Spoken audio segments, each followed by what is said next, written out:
Assalamualaikum warahmatullahi wabarakatuh. Apa khabar semua? InsyaAllah hari ini kita nak sambung untuk pendidikan Islam tahun 5 yang bertajuk Itqan. Itqan ni apa? Bersungguh-sungguh Nabi SAW bila nak buat sesuatu perkara. Ingat lagi tak kita belajar minggu depan macam mana Itqan Nabi SAW dengan sahabat-sahabat. Nabi SAW berdakwah walaupun macam-macam orang buat pada Nabi. Tapi sebab Nabi ada sifat itqan, maka Nabi terus berdakwah tanpa henti. Walaupun macam-macam orang buat pada Nabi SAW. Sekali lagi Ustaz nak tanya, apa itqan tadi? Itqan maksudnya Nabi ataupun kita hendaklah bersungguh-sungguh dalam melaksanakan sesuatu perkara. Tekun. Maka kita nak tengok hari ini. Kita nak tengok apa? Iktibar daripada tindakan Nabi Muhammad sallallahu alaihi wasallam yang bersifat itqan dalam melakukan sesuatu pekerjaan. Apa yang boleh kita ambil pengajaran? Bila Nabi SAW ni kita lihat bersifat itqan. Yang pertama, apabila diberikan tugasan atau amanah, kita hendaklah melakukannya dengan tekun, bersungguh-sungguh.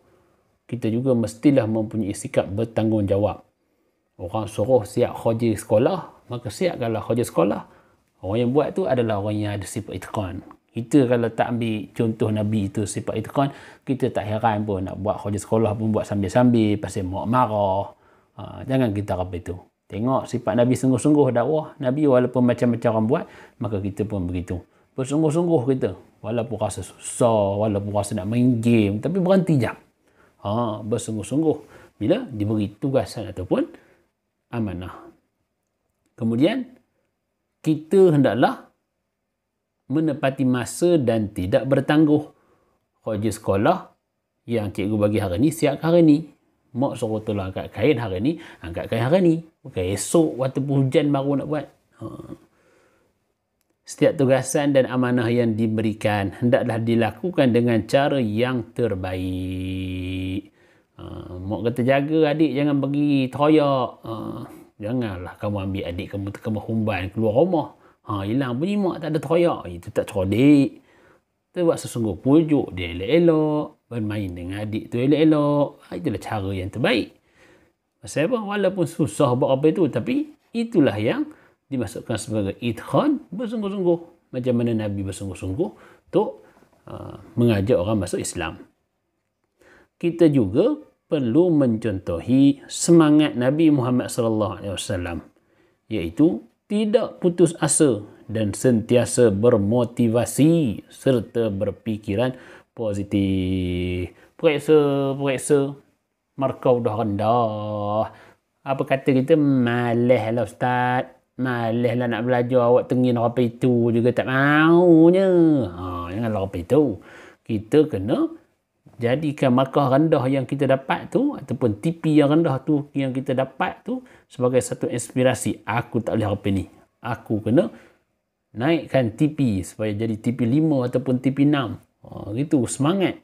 Apa yang kita buat tu kita kena bermotivasi. Jangan kita putus asa. Ini kita tengok TP1 dah lah, tak ada harapan aku dah lah, dah tak payah belajar dah. Tengok 1 sebagai motivasi. Kawan 5, kawan 6, kita rasa bersungguh-sungguh untuk nak capai 4, 5 ataupun 6. Kawan kita markah 80, 90, kita markah 18 ya. Besok kena tidur. Saya tak boleh buat apa dah. Kan. Maka kita pun kena copy itu juga. Jadi rasa semangat nak belajar bagi dapat markah macam kawan kita yang baik tadi. Adik-adik yang dirahmati Allah. Seterusnya, ada buku teks dah. Kalau ada buku teks, boleh tengok muka surat 146. Seterusnya, kita tengok. Bila Nabi SAW ni bersifat itqan, maka kita perlu mencontohinya. Seterusnya, kita tengok pula iktibar daripada tindakan Nabi Muhammad SAW bersifat itqan dalam amalan. Jadi secara umum, kemudian kita tengok pula dari konteks amalan.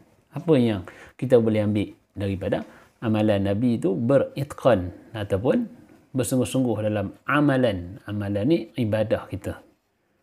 Yang pertama, Nabi ikhlas beribadah. Maka kita pun kena ikhlas beribadah. Kenapa semayang? Bukan pasal mak suruh. Kenapa baca Quran? Bukan pasal ustaz suruh tasmik kerang. Pasal kita buat itu kerana Allah. Barulah datang sungguh-sungguh tu. Bukan kerana balasan dunia. Kita hari ni pasal banyak balasan dunia. Mak kata kalau puasa dapat sehari RM10. Maka sungguh-sungguhlah kita puasa 30 hari. Dapatlah RM300. Tiba-tiba mak tak cukup duit. Mak pun tak bagi RM300. Kita pun tahun depan tak ada lah awak puasa. Pasal apa? Mak tak bagi pun RM300. Mak bagi RM300 je. Atau PKP pun nak cari duit dah banyak-banyak. Maka dia berpuasa tadi bukanlah kerana Allah ikhlas. Kerana Allah semata-mata. Tapi kerana mak dia. Jangan apa itu. Bila kita buat apa itu, apa jadi? Putus asa. Tak nak buat dah. Pasal kita mengharapkan balasan dunia. Nabi dah. Walaupun orang buat macam-macam ke Nabi. Nabi buat dakwah. Orang baling batu sampai berdarah Nabi. Nabi tetap berdakwah. Kerana Nabi ikhlas buat. Bukan kerana nak dapat nama pangkat. Tapi kerana nak dapatkan kasih sayang Allah. Kemudian yang kedua. Jauhi perkara membatalkan ibadah. Apa benda perkara yang membatalkan ibadah? Kita buat satu kalau dari segi amalan kita tu tidak cukup syarat. Sembahyang tak cukup syarat. Apa? Kita buat pasal orang bukan kerana kita sungguh-sungguh. Maka kita akan buat benda-benda yang main-main. Pasal kita tidak bersungguh-sungguh. Tak ada sifat itqan. Kalau ada sifat itqan bersungguh-sungguh tadi, maka kita akan tinggal perkara-perkara yang menyebabkan ibadah kita batal. Apa dia? Tengah sembahyang main, cakap, melompat, menjerit, cucuk telinga kawan. Kemudian yang ketiga, banyakkan berzikir. Bersungguh-sungguh nak dapatkan ketenangan. Dah, rasa tak tenang, maka ala bizikrillah tatma'innul qulub. Adalah dengan mengingati Allah, hati kita akan menjadi tenang. Baru datang kesungguhan kita buat satu perkara bila datang ketenangan. Kemudian yang keempat, menjaga pandangan mata. Sebab apa? Orang yang melihat benda-benda yang haram ni, maka menyebabkan dia hilang ataupun lemah ingatannya. Lemah ingatannya. Maka bila dah jadi orang yang begitu, kita jadi orang yang malas. Kita jadi orang yang tidak rajin. Dan yang kelima, hindari perkara sia-sia. Jangan kita buat perkara yang tak datangkan kebaikan pada diri kita ataupun orang lain. Ataupun kebaikan di dunia ataupun kebaikan di akhirat. Ini kita banyak buat ikut kebaikan. Tak ada benda. Tak ada benda yang baik yang dapat. Apa benda? Main game. Beria-ria. Tak habis-habis main Mobile Legends tu. Tak renti-renti. Pada pagi sampai ke petang tengah hari sampai ke malam tengah pagi. Main game. Sampai laptop, telefon tu. Apa benda tu? Itulah perkara sia-sia. Memang nampak sungguh-sungguh. Tapi benda tu sia-sia. Jangan kita buat benda sia-sia. Sungguh-sungguh benar dah. Tapi jangan ambil yang sia-sia. Apa yang tak sia-sia?